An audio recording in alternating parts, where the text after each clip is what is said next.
गृह मंत्री श्री अमित शाह जी ने और भारतीय जनता पार्टी ने पिछले 10 साल से बहुत बड़ा धोखा किया है। दिल्ली सरकार की एक ओबीसी लिस्ट है। इस ओबीसी लिस्ट में, दिल्ली सरकार की ओबीसी लिस्ट में जाट समाज का नाम आता है। केंद्र सरकार की एक ओबीसी लिस्ट है।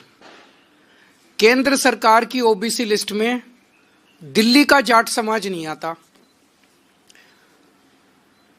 तो दिल्ली यूनिवर्सिटी में जब बच्चे एडमिशन लेने जाते हैं तो उसमें दिल्ली के जाट समाज को रिजर्वेशन नहीं मिलता।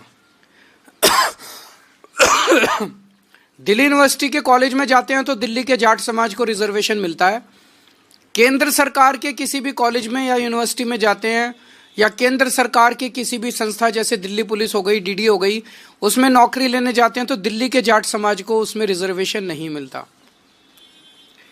बड़ी इंटरेस्टिंग बात यह है कि राजस्थान का जो जाट समाज है उनका नाम केंद्र की ओबीसी लिस्ट में है। तो दिल्ली यूनिवर्सिटी में जब एडमिशन लेने जाते हैं तो राजस्थान के जाट समाज को रिजर्वेशन मिलता है दिल्ली के कॉलेज में। दिल्ली के जाट समाज को दिल्ली के कॉलेज में रिजर्वेशन नहीं मिलता। यह तो हमारे पूरे दिल्ली के जाट समाज के भाइयों के साथ, बहनों के साथ बहुत बड़ा अन्याय है। और ये अन्याय ये जले पे नमक छिड़कने जैसा है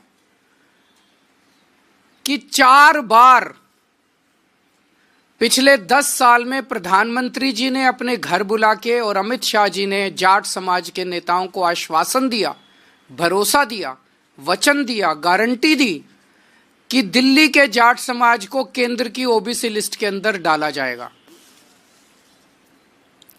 26 मार्च 2015 को प्रधानमंत्री मोदी जी ने दिल्ली जाट समाज के प्रतिनिधियों को अपने घर बुलाकर यह वादा किया कि उन्हें केंद्र की ओबीसी लिस्ट में दिल्ली के जाट समाज को शामिल किया जाएगा। 26 मार्च 2015 को नहीं किया। उसके बावजूद 8 फरवरी 2017 को अमित शाह जी ने यूपी चुनाव से पहले चौधरी वीरेंद्र सिंह के घर फिर से दिल्ली और देश के जाट नेताओं को यह वादा किया कि जो स्टेट लिस्ट में ओबीसी जाती हैं उनको केंद्र की लिस्ट में जोड़ा जाएगा। फिर भी नहीं किया। 2019 के लोकसभा चुनाव से पहले दिल्ली में प्रवेश वर्मा के आवास पर अमित शाह ने जाट नेताओं से मिले, फिर वादा किया कि दिल्ली के जाट समाज को केंद्र की ओबीसी लिस्ट में शामिल किया जाएगा। फिर धोखा दिया, फिर नहीं किया। 2022 में दिल्ली में फिर सैकड़ों जाट नेताओं को बुलाकर अमित शाह जी मिले और वादा किया और फिर से धोखा दे दिया।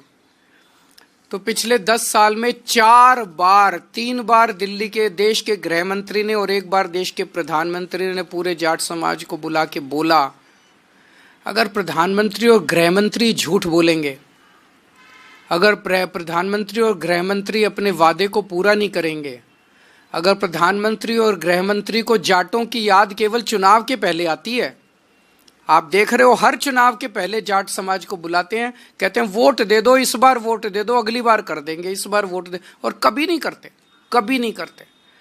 अगर प्रधानमंत्री और गृह मंत्री इस तरह से झूठ बोलेंगे तो फिर तो देश में कुछ बचेगा ही नहीं। फिर क्या बचेगा उसके बाद? किसके पास जाएं इसके बाद? अब ये बड़े मजे की बात है, जैसे मैंने बताया कि दिल्ली पुलिस में राजस्थान के जाट समाज को रिजर्वेशन मिलता है, दिल्ली के जाट समाज को नहीं मिलता।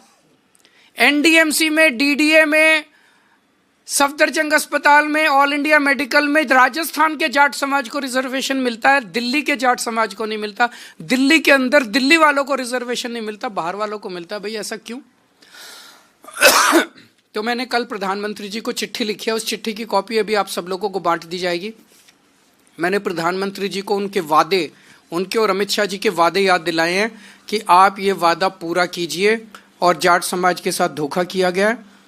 जाट समाज के साथ साथ 5 और जातियां हैं जो दिल्ली की स्टेट लिस्ट में हैं और केंद्र की स्टेट लिस्ट में नहीं है। ये है रावत, रोनियार, रायतंवर, चारण और ओड। इनको भी दिल्ली की केंद्र सरकार के जितने संस्थान हैं वहां पे रिजर्वेशन नहीं मिलता। ये भी दिल्ली की ओबीसी लिस्ट में है, केंद्र की ओबीसी लिस्ट में नहीं है। तो जाट समाज के साथ साथ इन अन्य 5 जातियों को भी इसमें शामिल किया जाए ताकि इन जातियों के युवाओं को भी शिक्षा में और रोजगार में उचित अवसर केंद्र सरकार के संस्थानों में भी मिलने लगे।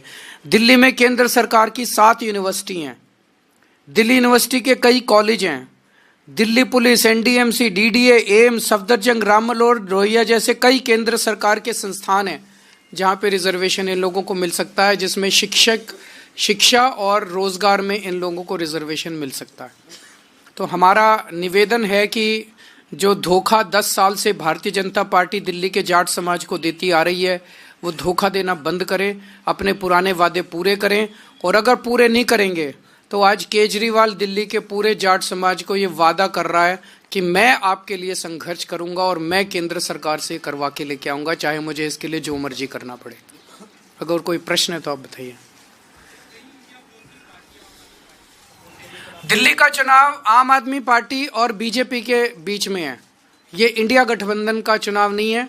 जो भी हमें समर्थन मिल रहा है, मैं उन सभी पार्टियों का दिल से शुक्रिया अदा करता हूं। वो हमें समर्थन दे रहे हैं। ममता दीदी ने समर्थन दिया और अखिलेश जी ने समर्थन दिया। मैंने इसमें मीडिया में ही देखा है कि शायद ठाकरे जी की भी पार्टी शायद समर्थन दे रही है। मैं सब लोगों का शुक्रिया अदा करता हूं, जो जो हमें आशीर्वाद दे रहे हैं, जो जो हमें समर्थन दे रहे हैं। कर लें, वो बस केस ही करने के लिए। वो बीजेपी उनको कहती है, वो तो बीजेपी का मोहरा है। बीजेपी कहती है चेस के अंदर 1 कदम चल तो वो 1 कदम चलता है, वो कहते हैं 2 कदम चल तो वो 2 कदम चलता है, वो कहते हैं राइट मुड़ जाओ तो वो राइट मुड़ जाता है, वो कहते हैं लेफ्ट मुड़ जाता है, वो कहते हैं केस करके आ तो वो केस करता है, वो कहते हैं इन आदमियों को खरीद ले तो वो आदमी हो तो वो तो।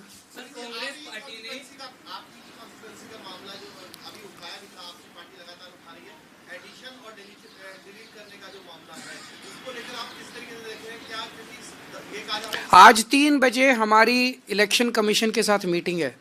उस meeting chief election central election commission के साथ, उस मीटिंग में ये सारे मुद्दे उठाए जाएंगे। बीजेपी कह रही है कि आप इस तरह डरे हुए हैं कि 2-2 सीट से चुनाव लड़ने जा रहे हैं। मैं एक ही सीट से लड़ रहा हूँ।